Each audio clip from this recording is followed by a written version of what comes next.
This is the moment Russia lost the Black Sea, and every admiral in Moscow knows it. If you look at the port of Sevastopol right now, the city Russia has called the crown jewel of its naval power for 2 centuries, you will see something that would have been dismissed as fantasy 18 months ago. The docks are empty. The warships are gone. Not sunk, not destroyed where they stood. Gone.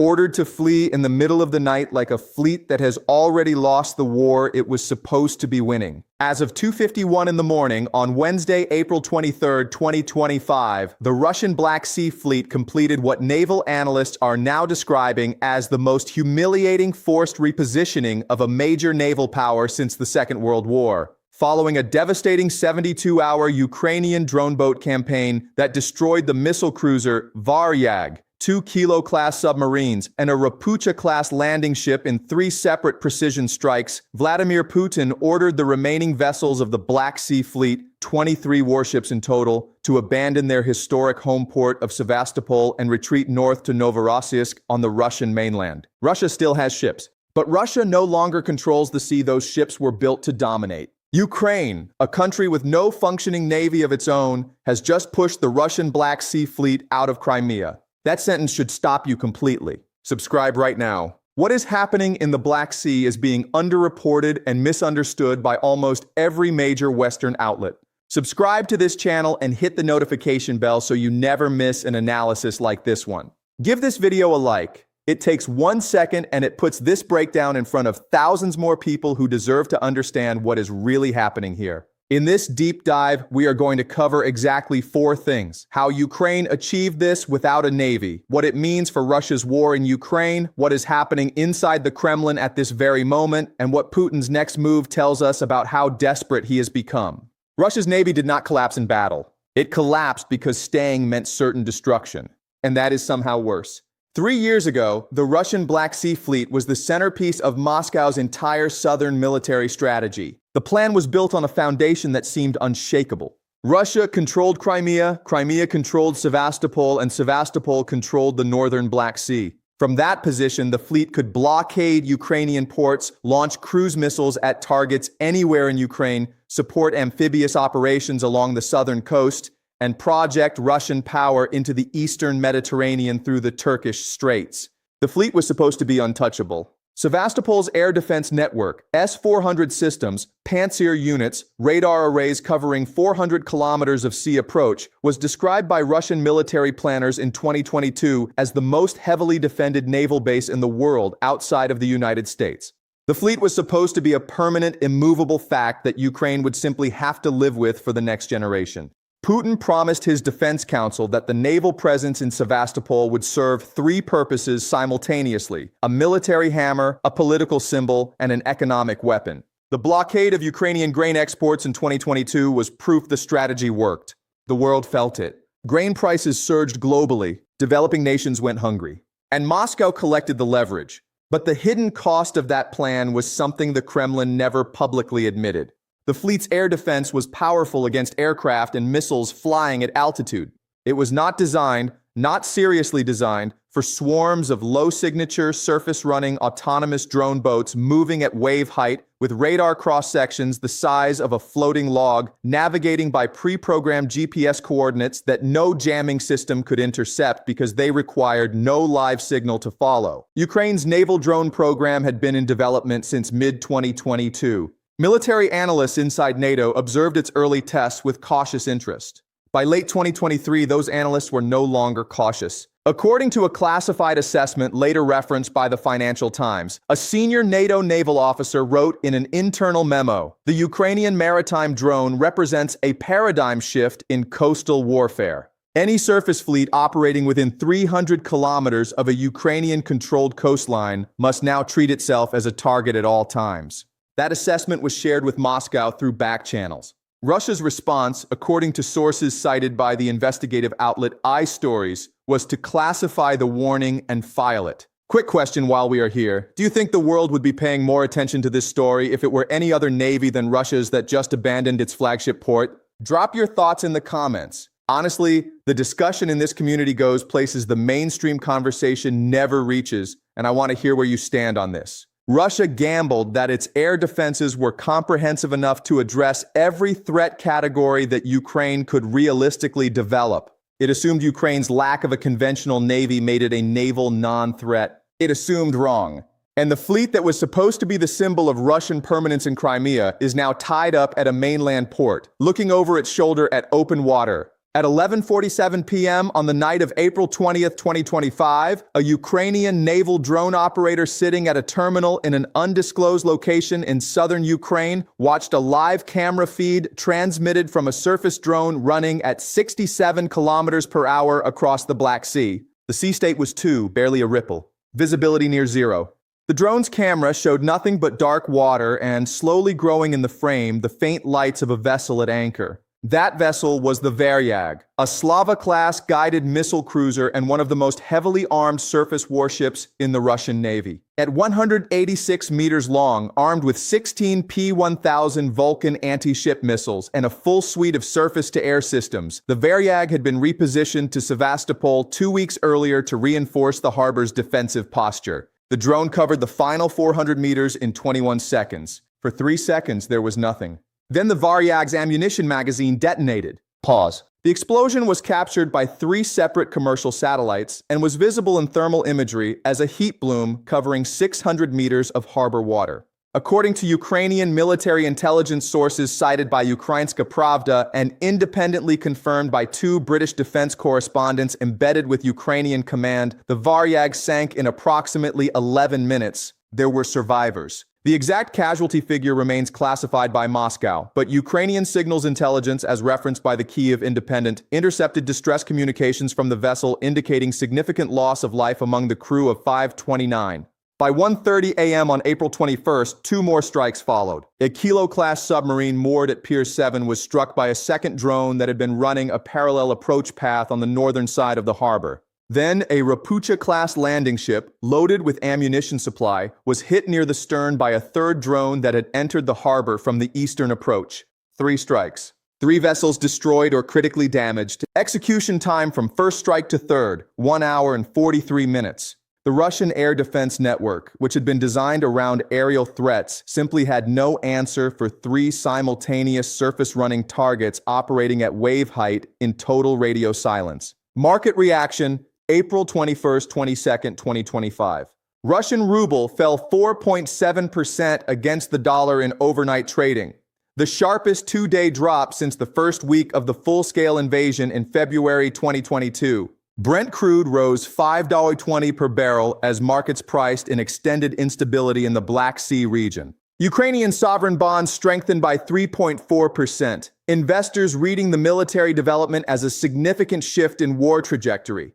Defense stocks across NATO member countries rose between 2.9% and 5.1%. Markets anticipating accelerated weapons procurement approvals. Russian wheat futures surged 8.3% on fears the Black Sea grain corridor would be further disrupted by Russian retaliatory pressure. But while the 3 Russian ships were sinking in Sevastopol harbor, while the Kremlin was receiving damage assessments that contradicted everything they had told themselves about the invulnerability of their southern fleet, while all of that was happening, a second crisis was also igniting inside Russia that the Western media almost completely missed.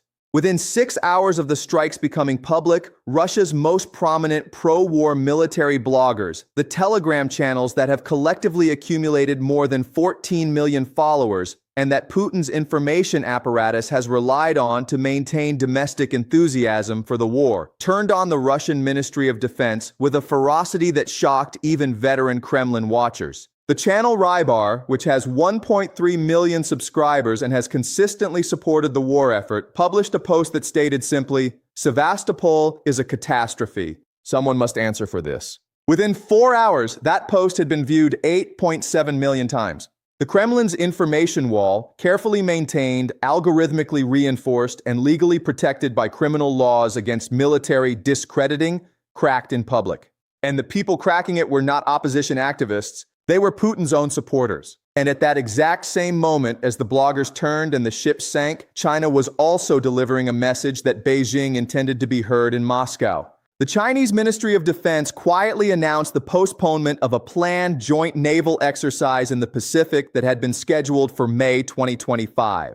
No reason given. No reschedule offered. In the language of Chinese military diplomacy, a postponed exercise with no rescheduling is not an administrative delay. It is a signal. And the signal China was sending to the world was that it was not prepared to be photographed standing next to a navy that had just been chased out of its own home port. According to leaks from two sources inside the Russian Security Council who spoke to the investigative outlet Meduza on condition of total anonymity, an emergency session was convened in Moscow at 6 a.m. on April 21st, 4 hours after the third strike in Sevastopol harbor. The participants, as reconstructed from multiple independent accounts, the Russian defense minister, the chief of the naval staff, the commander of the Black Sea Fleet who had flown overnight from Sevastopol, the head of the FSB, and, at the head of the table, Vladimir Putin. Putin had not slept. The session was described by one source as unlike any meeting they had attended in 15 years of Kremlin service. Putin, how did 3 drones enter a harbor defended by the most expensive air defense network in the southern military district? Black Sea Fleet commander, they ran at the surface, sir, below radar coverage. We were not tracking surface running threats at that altitude threshold. Putin, I am not asking about thresholds. I am asking how the flagship of the Black Sea Fleet is at the bottom of Sevastopol harbor. Silence for 11 seconds, according to the source. Defense Minister, we recommend immediate repositioning of remaining vessels to Novorossiysk. If they stay in Sevastopol, we risk losing the entire fleet. Putin, if we move them, we lose Sevastopol. Defense Minister, if we don't move them, we lose the ships. Another silence. Putin, move them! The order was issued at 7:23 a.m. By 10 p.m. that night, the repositioning was complete. 23 warships that had called Sevastopol home for decades sailed north in the dark, without public announcement, without a press statement, without the ceremony that Russia normally attaches to every naval movement it wants the world to notice. Because this was not a movement Russia wanted the world to notice. It was the kind of retreat that empires do not publicize. It was a cold, humiliating, and entirely necessary decision. They looked at the Varyag and what had happened to 529 crew members and a ship that had cost the Russian state $1.2 billion to build and maintain. They looked at the pro-war telegram channels reaching 8.7 million people with the word catastrophe. They looked at China's postponed exercise announcement. And they concluded, with the clarity that only genuine crisis produces, that the Black Sea Fleet had become too valuable to risk and too damaged to defend where it stood. According to reporting by Reuters, citing 2 European intelligence officials, a message was delivered from the Kremlin to Turkish intermediaries on the morning of April 22nd. The message asked whether Ankara would be willing to facilitate back-channel contact with Kiev regarding naval de-escalation protocols. The Turkish response, as described to Reuters, was that Ankara would consider the request. A country does not ask for naval de-escalation protocols when it believes it is winning. Why did this happen? Follow institutional failure. Putin is not a naval strategist. He is a political survivor who delegates military doctrine to men who have spent their careers inside a system that rewards claiming capability over demonstrating it. The Russian defense establishment told him the Black Sea Fleet was protected. He believed them because the alternative, conducting an independent audit of their claims, would have implied he did not trust his own commanders. And in the Kremlin's internal culture, distrust flows downward, never upward. The result was a fleet that was genuinely heavily defended against the threats of 2015, aircraft, cruise missiles, conventional naval assault, and completely unprepared for the threats of 2025. Ukraine did not outspend Russia. It outthought Russia. The naval drone program was developed for less than what Russia spends maintaining a single Kilo-class submarine for 1 year. This shifts power in the Black Sea in a way that rewrites the naval map of the entire region. Before April 20th, Russia controlled the northern Black Sea. Its fleet could interdict Ukrainian ports, threaten Romanian and Bulgarian territorial waters, and support any future amphibious operation along the Ukrainian coast. After April 20th, the fleet that provided all of that capability is anchored at a mainland port that sits 350 kilometers east of Crimea, outside effective range for most of the operations it was designed to conduct. What military historians will call this moment is the Sevastopol reversal, the second time in history that a great power has been forced to abandon that port under military pressure. The first time was 1944 when the German Wehrmacht abandoned it under Soviet assault. The parallel is not flattering to Moscow, and Russian military historians are fully aware of it. The legal and political ramifications are developing quickly. The International Court of Justice already has active proceedings regarding Russia's annexation of Crimea, filed by Ukraine in 2022. The forced withdrawal of the Russian fleet from Sevastopol significantly weakens Moscow's practical argument that Crimea is irrevocably part of Russian sovereign territory. You cannot credibly claim permanent sovereignty over a peninsula from which your own navy has just fled. 3 separate international law scholars cited by The Guardian noted the same point within 24 hours of the retreat becoming public. Physical withdrawal, even temporary, has legal implications that are very difficult to reverse. By retreating the fleet, Russia did not just lose a tactical position. It handed Ukraine's legal and diplomatic team an argument they will use in every international forum for the next decade. Here is the domino effect, and it is already in motion. If the Black Sea Fleet cannot operate from Sevastopol, Russia loses its primary launch platform for cruise missile strikes against central and western Ukraine, the strikes that have targeted power stations, water infrastructure, and civilian areas for 3 years. If those strike missions are degraded, Ukrainian infrastructure repair, currently outpaced by Russian destruction, becomes possible for the first time since the full invasion began.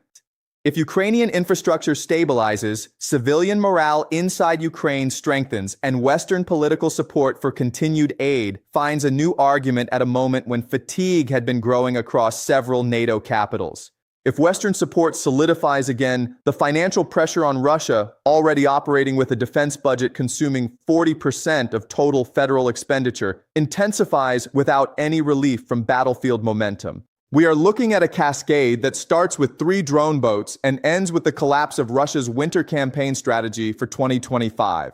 Now, who is watching this unfold and what are they calculating? NATO's eastern members are watching. Poland, Estonia, Latvia, and Lithuania, countries that have argued loudest for maximum pressure on Russia, will use this moment to accelerate their own military buildup requests. Poland's defense minister was the first foreign official to publicly comment on the fleet retreat, stating that it confirmed Poland's 2024 decision to increase its naval drone procurement budget by $340 million. Turkey is watching. Ankara controls the Bosphorus under the Montreux Convention, the only legal passage by which Russia could reinforce its Black Sea Fleet from the Mediterranean. Turkey has, so far, maintained its convention-based position of not allowing warships of nations at war to transit the straits. With the Russian fleet weakened, Turkey's leverage over both Moscow and Kiev has just increased significantly. Erdogan will find a way to monetize that leverage. He always does. Where is China? Quiet. The postponed exercise said everything Beijing needed to say. Silence. And this time, Moscow felt it personally. This creates a fracture inside the Russian military establishment that has been building for months but has now broken into the open. On one side, the hardline military faction within the general staff, which is pushing for a massive retaliatory strike campaign against Ukrainian civilian infrastructure to demonstrate that the retreat carries a price. On the other side, the economic realists inside the Kremlin who understand that the ruble fell 4.7% in 2 days and that a prolonged escalation cycle will cost more than Russia's war budget can absorb in 2025. Reports from journalists covering the Russian political scene, Andrei Soldatov at Meduza, Farida Rustamova at The Bell, and a Moscow correspondent for a major European outlet who has chosen not to be named, all describe a Putin who, in the 48 hours following the retreat order, has not held any public engagements, has canceled a scheduled appearance at a veterans ceremony, and is reportedly not speaking directly with his Black Sea Fleet commander. He signed the retreat order. He has not spoken to the man who carried it out. That silence between a commander-in-chief and his fleet admiral tells you everything about the psychological state inside the Kremlin right now. The empty docks at Sevastopol are not just a military image. They are a symbol that will outlast this war. For 2 centuries, Sevastopol was the place where Russia proved to itself and to the world that it was a true naval power. A country with warm water access, a global strategic reach, and the physical presence in the Black Sea to enforce its will on its neighbors. That image, that self-story, that source of national pride, it sailed away at 10 p.m. on April 22, 2025, without a ceremony, without a statement, without a single camera permitted at the pier, Putin wanted permanent, unchallengeable control of the Black Sea. He ended up with 23 warships tied to a mainland dock, a sunken flagship, and pro-war bloggers using the word catastrophe to describe his Navy's performance to 14 million readers. You can control state television. You cannot control Telegram. You can order the Ministry of Defense to issue a statement calling the repositioning a planned strategic redeployment. You cannot stop the ruble from falling 4.7% in 2 days or China from quietly canceling a joint exercise. Reality does not wait for the official statement. It publishes first. So where are we right now? Putin is in Moscow, not appearing publicly. The Black Sea Fleet commander is at Novorossiysk, out of contact with the Kremlin. The general staff is split between the faction demanding retaliatory escalation and the faction calculating that escalation will cost more than Russia's budget can bear. And the empty docks of Sevastopol are being photographed by commercial satellites every 90 minutes, preserved in permanent digital record for every historian and international court that will examine this war for the next 50 years. He is the president of a nuclear superpower and the supreme commander of the largest land army in Europe. He cannot take back a port he chose to abandon, cannot restore a flagship that sits at the bottom of Sevastopol harbor, and cannot unring the bell that 14 million Russian war supporters heard when their own side called it a catastrophe. As we move into the next 2 weeks, expect Russia to attempt a massive retaliatory cruise missile campaign to demonstrate that the retreat carries consequences. But what cannot be undone is the Sevastopol reversal. When a navy abandons its historic home port, it does not simply sail back. History does not give those moments back. The Black Sea belongs to no one right now. That means Ukraine is winning.